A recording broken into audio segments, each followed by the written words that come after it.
Bismillahirrahmanirrahim. Assalamualaikum warahmatullahi wabarakatuh. Alhamdulillah wassalatu wassalamu ala Rasulillah wa ala alihi wa sahbihi wa mawalah wa la hawla wa la quwata illa billahi wa ba'du. Alhamdulillah dan kita masih melanjutkan kajian kita membahas kitab Tauhid, dan kita masuk pada bab mereka mengetahui nikmat Allah tetapi mereka mengingkarinya.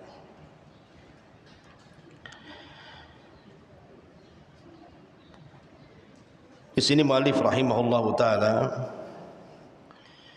mencantumkan beberapa dalil dalam bab ini. Di antaranya adalah firman Allah Subhanahu wa taala surah An-Nahl ayat 83, ya'rifuna nikmatallahi thumma yunkirunaha wa aktsaruhumul kafirun. Mereka mengetahui nikmat Allah, kemudian mereka mengingkarinya, dan kebanyakan mereka adalah orang-orang yang ingkar kepada Allah. Al-Imam Mujahid, seorang ahli tafsir, mengatakan ketika memberikan catatan kepada ayat ini, huwa qaulur rajuli hadza mali waristuhu an abai. Maksudnya adalah perkataan seseorang, ini adalah harta kekayaan yang aku warisi dari nenek moyangku. Kemudian Aun ibn Abdullah juga mentafsirkan dengan perkataannya, yaquluna laula fulan lam yakun kadza. Kalau bukan karena si fulan, tentu tidak akan menjadi seperti ini.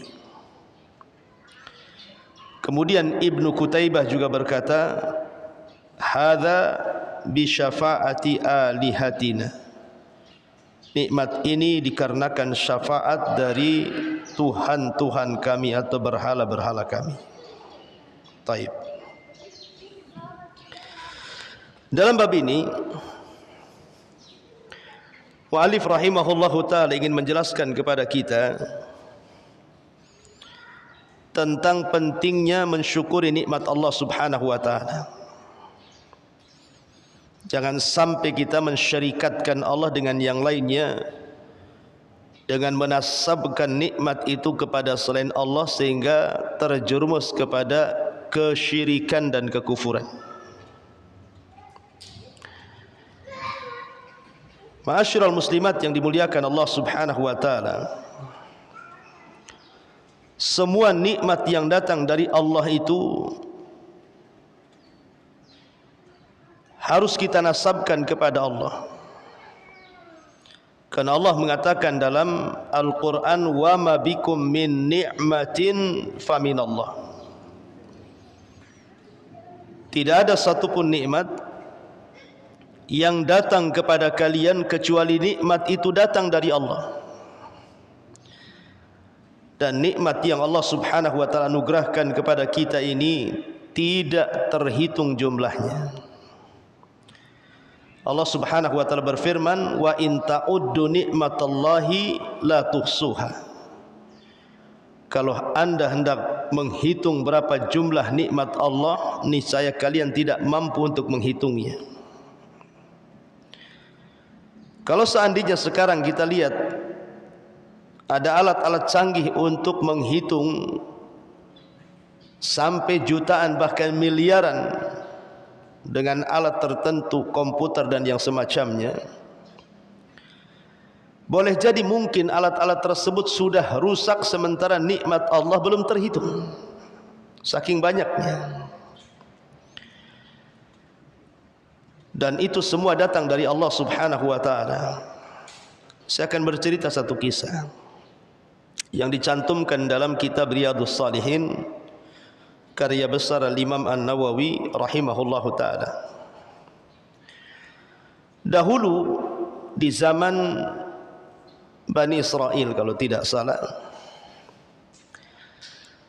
ada 3 orang yang Allah Subhanahu wa taala uji dengan berbagai macam penyakit.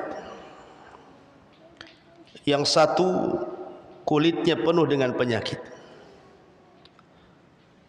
dan menjijikkan penyakitnya, sehingga tidak ada orang yang bisa mendekatinya karena saking jijiknya. Yang satu pula terkena penyakit kepalanya, botak kepalanya, kemudian dipenuhi dengan borok-borok sehingga orang pun tidak mau mendekatinya. Kemudian yang ketiga orangnya buta, tidak bisa melihat. Kemudian Allah Subhanahu wa taala hendak menguji 3 orang ini. Diutuslah malaikat, kemudian datang kepada orang yang penuh dengan penyakit di badannya. Kemudian malaikat ini mengatakan dalam bentuk manusia, kira-kira kalau seandainya engkau berkehendak, mau minta apa sama Allah Subhanahu wa taala? Maka orang ini mengatakan, demi Allah, kalau seandainya Allah berkenan, maka aku hanya ingin Allah menyembuhkan seluruh penyakit kulitku, dan Allah berikan kulit yang indah sehingga manusia tidak menjauhiku lagi. Akhirnya malaikat pun mengusap kulitnya, tiba-tiba sembuh.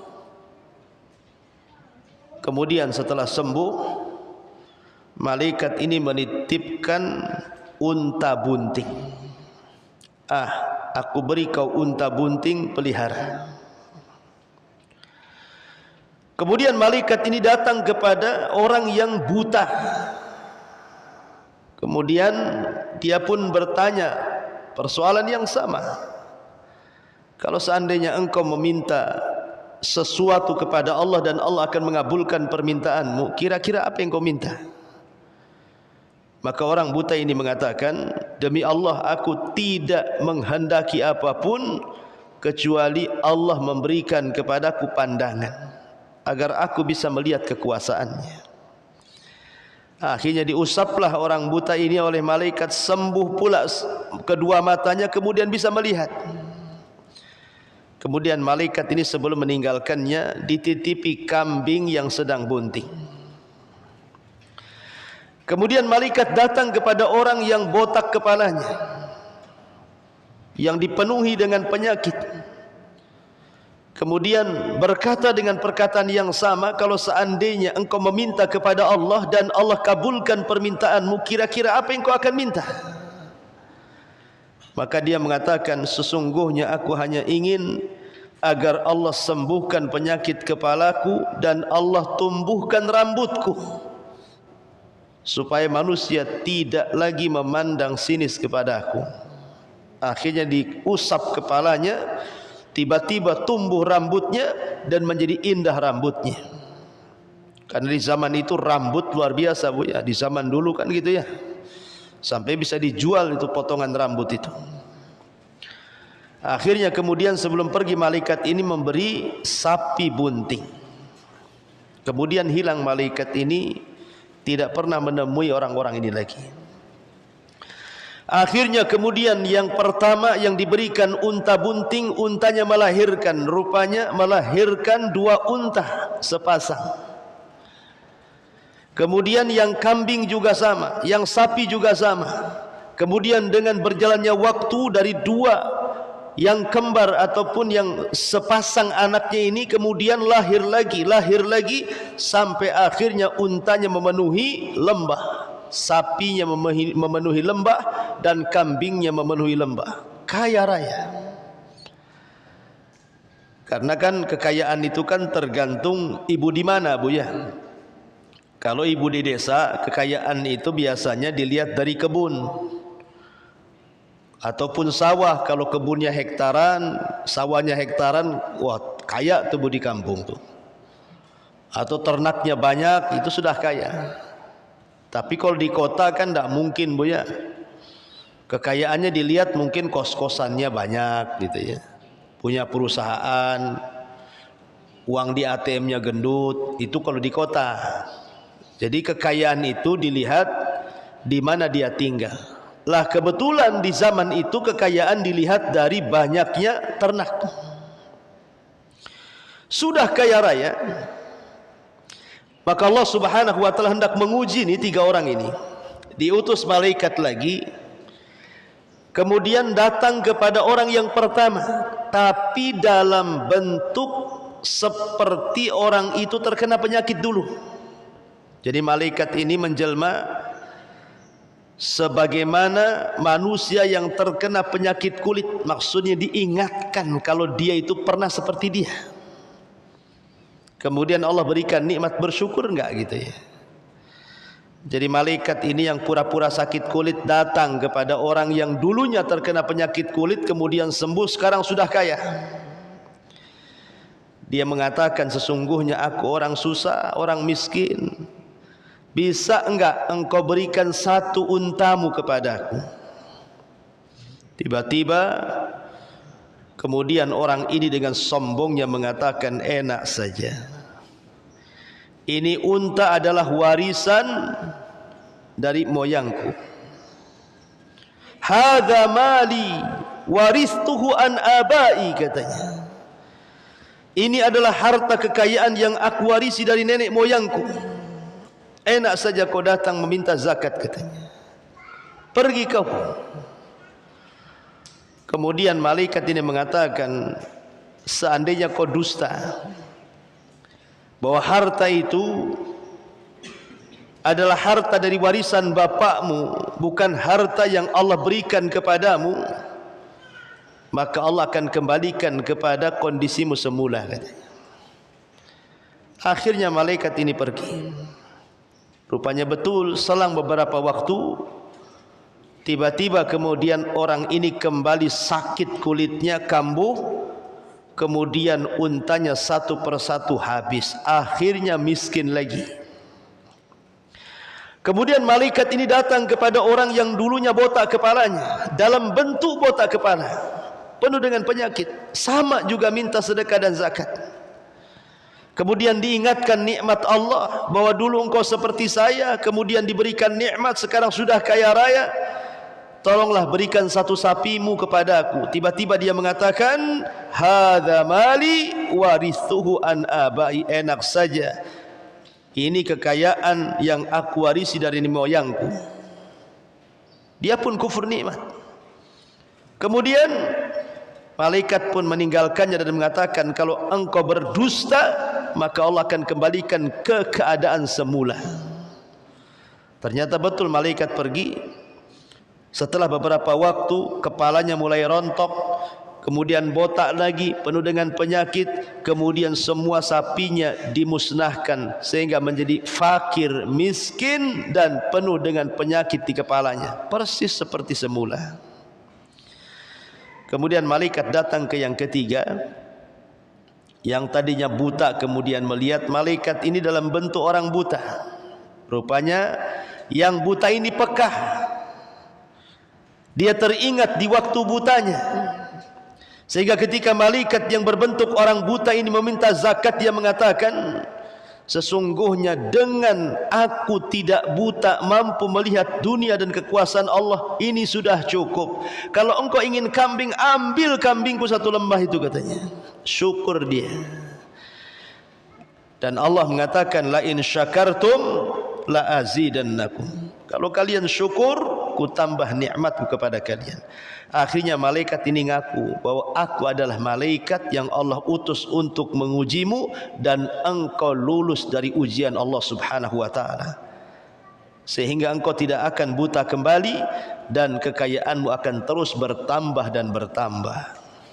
Begitulah orang yang syukur dan orang yang kufur. La in syakartum la azidannakum wa la in kafartum inna adzabi lasyadid. Kalau kalian syukur, ku tambah nikmatku. Tapi kalau kalian kufur, maka azabku sangat pedih, kata Allah. Inilah makna daripada ya'rifuna ni'matallahi thumma yunkirunaha wa aktsaruhumul kafirun. Mereka mengetahui nikmat itu datang dari Allah, tetapi mereka mengingkarinya dan kebanyakan mereka ingkar kepada Allah Subhanahu wa taala. Ma'asyiral muslimat yang dimuliakan Allah Subhanahu wa taala, lalu sikap seorang mukmin dengan nikmat Allah itu seperti apa? Kalau seandainya ibu mendapatkan nikmat itu, kira-kira apa yang harus ibu lakukan supaya nikmat itu jangan dicabut dan nikmat itu akan tetap langgeng kepada ibu, bahkan ditambah? Yang pertama, Bu, al-i'tirafu bil qalbi. Akui bahwa nikmat itu datang dari Allah. Ibu harus mengakui nikmat itu harus dinasabkan kepada Allah. Jangan seperti Qarun, Bu. Qarun ketika datang petugas zakat dari Nabi Musa hendak mengambil zakatnya, apa kata Qarun?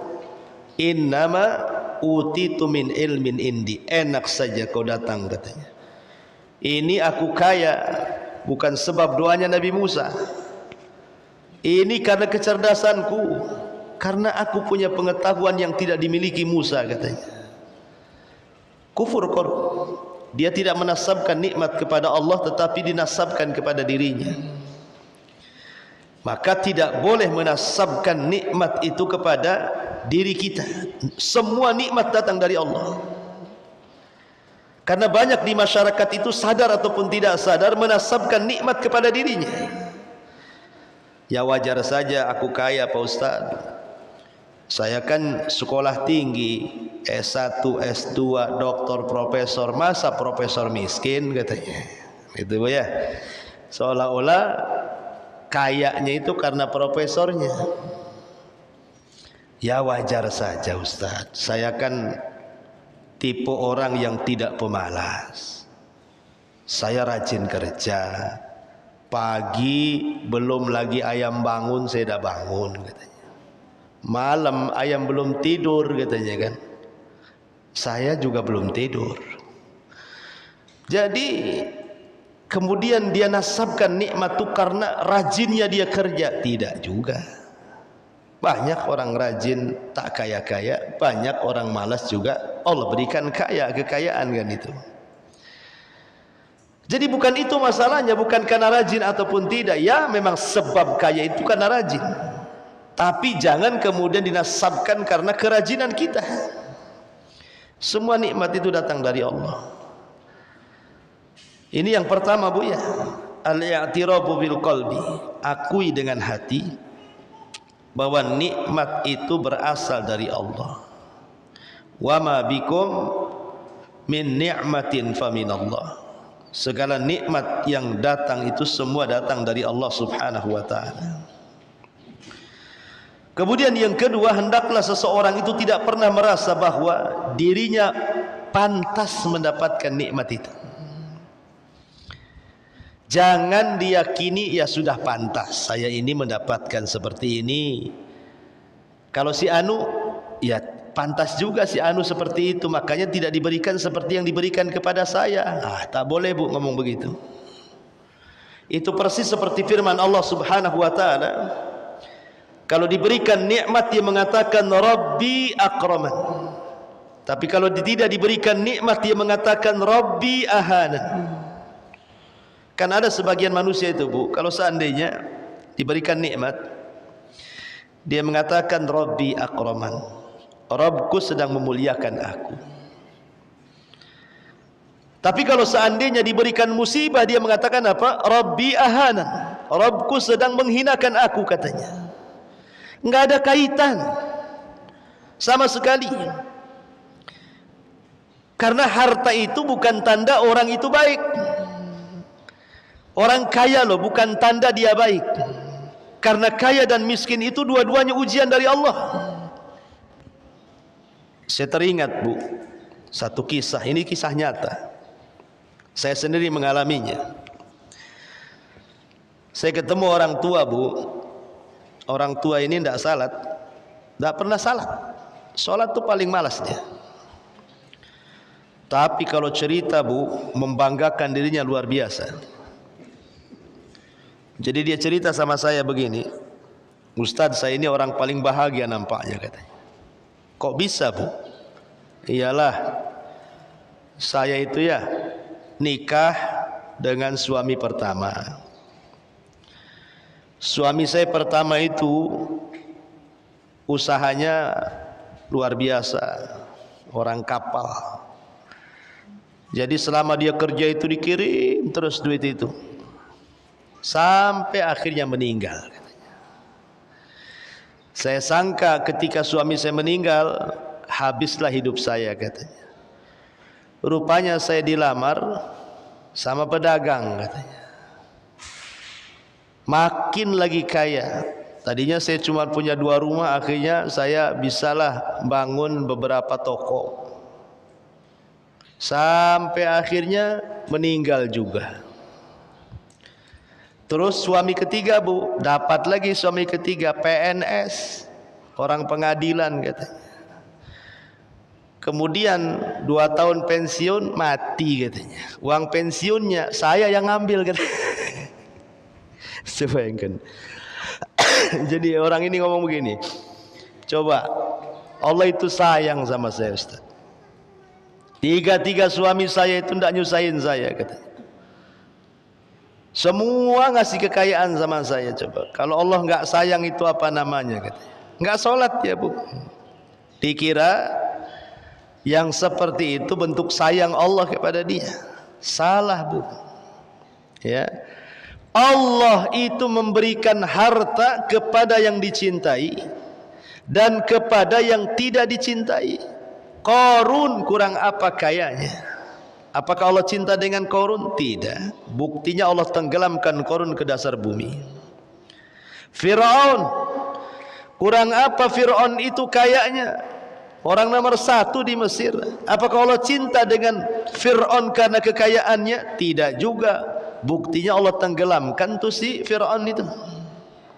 Namrud, kurang apa kayanya Namrud? Separuh dunia lebih dikuasai dia. Apakah kemudian Allah sayang dengan Namrud? Tidak juga. Allah sarangkan nyamuk di kepalanya 40 tahun. Akhirnya tiap hari kepalanya ditepuk-tepuk sama sandal, akhirnya mati. Mati dengan nyamuk. Siapa lagi? Al-Walid di zaman Rasul, Al-Walid ibn Mughirah, kekayaannya terbentang dari Mekah sampai ke Taif. Semua kebun dia, antah berantah hektar itu jumlahnya, saking kayanya. Sayang Allah dengan Al-Walid? Tidak. Buktinya Allah sediakan neraka sakor untuk Walid. Jadi harta itu diberikan kepada yang tidak dicintai Allah dan kepada orang yang dicintai Allah. Abu Bakar kaya, Allah cinta dengan Abu Bakar. Utsman kaya, Allah cinta dengan Utsman. Sulaiman kaya, Sulaiman juga dicintai Allah. Dzulqarnain kaya, Allah pun cinta dengan Dzulqarnain. Artinya kekayaan ini Allah berikan kepada yang dicintai dan yang tidak dicintai. Maknanya kekayaan itu bukan sebuah tanda kebaikan. Karena kaya miskin itu dua-duanya ujian. Maka jangan sekali-kali seseorang merasa bahwa ketika mendapatkan nikmat dia mengatakan ya sudah pantas aku mendapatkannya. Tidak, jangan mengucapkan kalimat ini. Kalau si fulan ya tidak pantas si fulan. Kalau kamu ya pantas saya. Enggak boleh tuh. Ya pantas dan tidak pantas itu bukan kita yang menentukan nikmat Allah. Ini yang kedua Bu ya. Kemudian juga yang ketiga, al-i'tirafu bil lisan. Mengakui nikmat Allah dengan lisan kita. Bagaimana caranya? Banyak-banyak mengucapkan alhamdulillah. Alhamdulillah. Alhamdulillah. Ya. Kalau Allah Subhanahu wa taala masih memberikan nikmat kepada kita, ucapkan alhamdulillah. Sekalipun dapat musibah, kalau masih ada nikmat Allah, ucapkan alhamdulillah. Contoh Bu, ibu punya 2 rumah, yang satu kena gempa roboh. katakan alhamdulillah. Maksudnya bukan karena gara-gara roboh ibu mengatakan alhamdulillah, tidak. Masih ada satu lagi yang enggak roboh, gitu maksudnya ya. Ibu sakit, ya, nggak bisa jalan tuh, tapi ibu masih diberikan kesehatan yang lain, masih bisa sholat. Alhamdulillah, bukan karena sakitnya, tetapi karena anggota badan yang lainnya masih bisa digerakkan untuk sholat. Jadi biasakan memuji Allah Subhanahu wa ta'ala. Kemudian yang keempat, at-tahadduts bin ni'mah. Senantiasa menyebut nikmat Allah dengan menyandarkan nikmat itu datang dari Allah. Seperti yang dikatakan oleh siapa? Nabi Allah Sulaiman.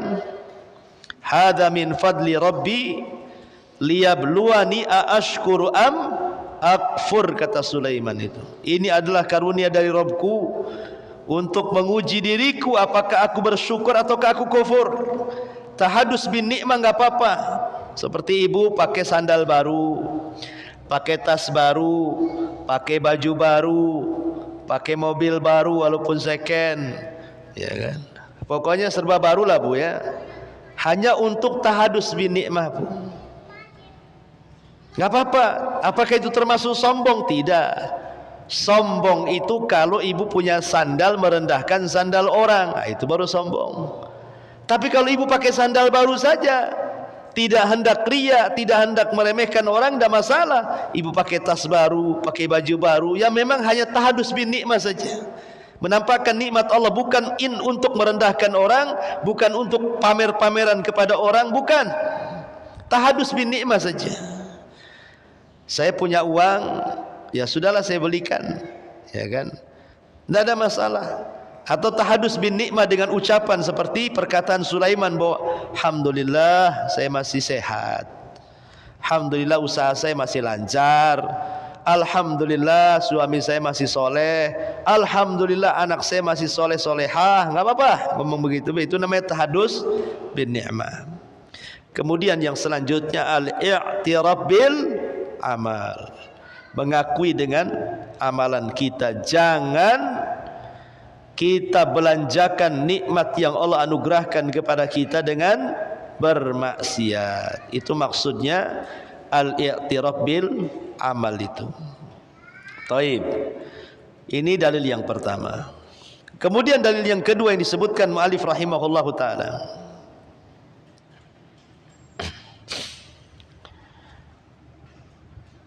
Berkata Abul Abbas, maksudnya Syekhul Islam Ibn Taimiyah rahimahullahu ta'ala,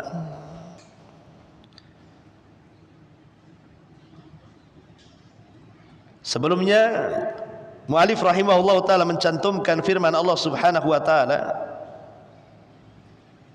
di atas, kemudian dikomentari oleh Ibn Taimiyah rahimahullahu ta'ala, annallaha ta'ala qala asbaha min ibadi mu'minun bi wa kafirun wa hadha kathirun fil kitabi wa sunnati yadhummu subhanah man yudhifu in amahu ila ghairihi wa yushriku bihi. Qala ba'du salafi huwa ka qawlihim kanatir rih tayyibah wal mallahu hadhiqah wa nahwi dhalik mimma huwa jarin ala alsinatin kathirin. Kata Abul Abbas Syekhul Islam Ibn Taimiyah setelah membahas hadis yang diriwayatkan oleh Zaid ibn Khalid. Dalam hadis tersebut Allah Subhanahu wa taala berfirman, pagi ini sebagian hambaku ada yang beriman kepadaku dan sebagian hambaku ada yang kufur kepadaku. Hal ini banyak terdapat dalam Al-Quran maupun Sunnah. Allah mencela orang-orang yang menyekutukannya dengan menisbatkan nikmat yang telah diberikan kepada selainnya. Berkata sebagian ulama salaf, yaitu sebagian ucapan mereka, anginnya bagus, nahkodanya pandai dan sebagainya, yang itu banyak muncul di lisan manusia. Nah, jadi tidak boleh seseorang itu menasabkan nikmat kepada selain Allah.